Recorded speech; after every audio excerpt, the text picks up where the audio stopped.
la foi et la raison ne s'opposent pas, mais elles sont comme les deux ailes qui permettent à l'esprit humain de s'élever vers la contemplation de la vérité. La foi et la raison s'entraident mutuellement, ce qui faisait dire à saint Augustin « Je crois pour comprendre et je comprends pour croire ».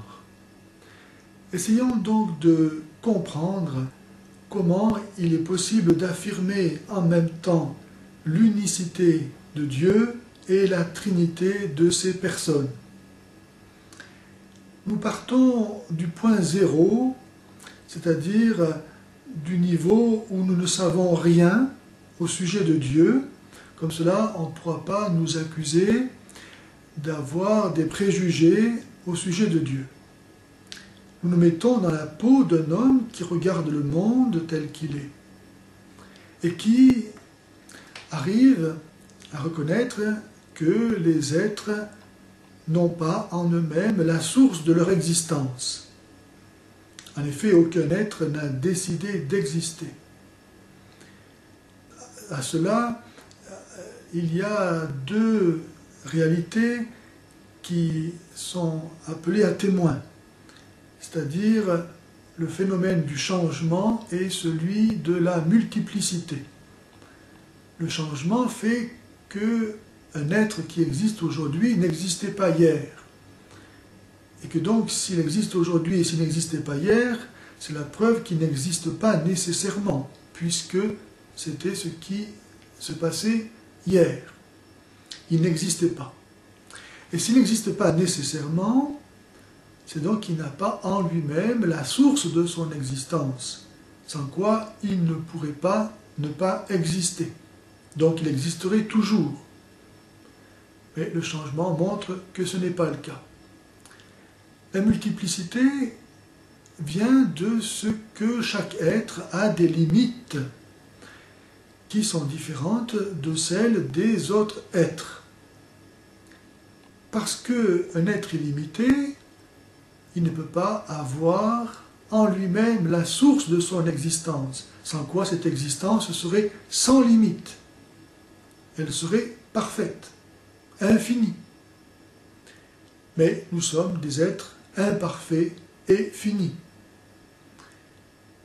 Nous n'avons pas la source de notre existence en nous-mêmes.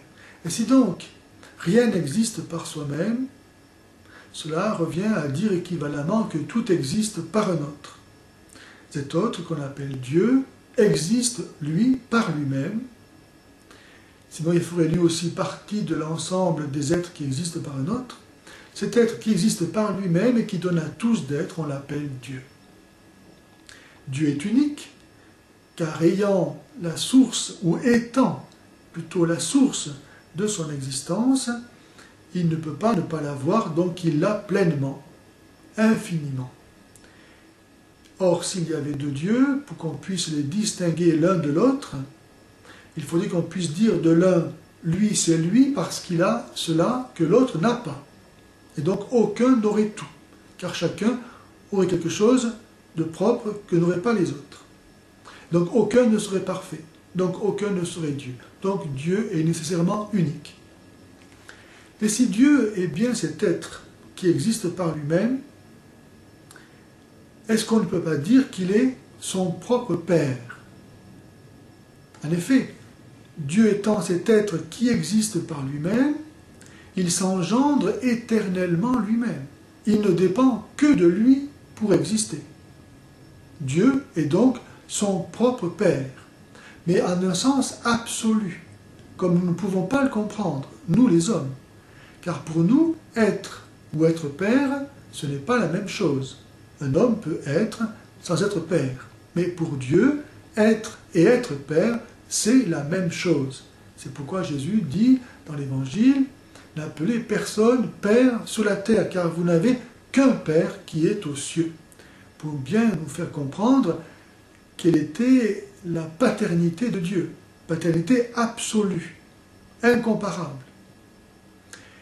Et donc, si Dieu est Père de lui-même et en lui-même, est-ce qu'il ne faut pas dire aussi qu'il est fils?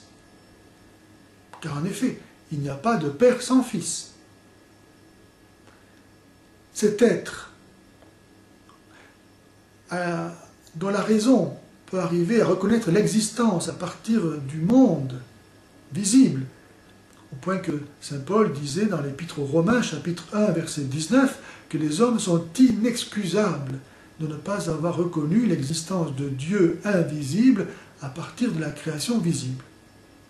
Cet être qui existe par lui-même, dans le mouvement par lequel il advient à lui-même, par lequel il s'engendre éternellement lui-même, nous pouvons bien distinguer en raison les termes de ce mouvement par lequel il advient à lui-même. Autrement dit, en Dieu, nous pouvons distinguer celui qui veut être et celui qui est voulu. C'est le même. Ou bien encore, nous pouvons distinguer l'engendrant et l'engendré. C'est le même. Qu'on peut appeler le Père et le Fils. Et entre l'engendrant et l'engendré, qui sont le seul et même Dieu, il n'y a pas rien, il y a l'engendrement. Ou encore, l'esprit d'amour par lequel le Père donne la vie au Fils et par lequel le Fils, en retour, donne sa vie au Père. Et c'est ainsi que nous pouvons voir comment la raison peut accepter, sans renier les exigences de sa raison, que dans un même être qui s'engendre éternellement lui-même, il y ait effectivement comme la place pour les termes de ce mouvement par lequel il s'engendre lui-même de toute éternité.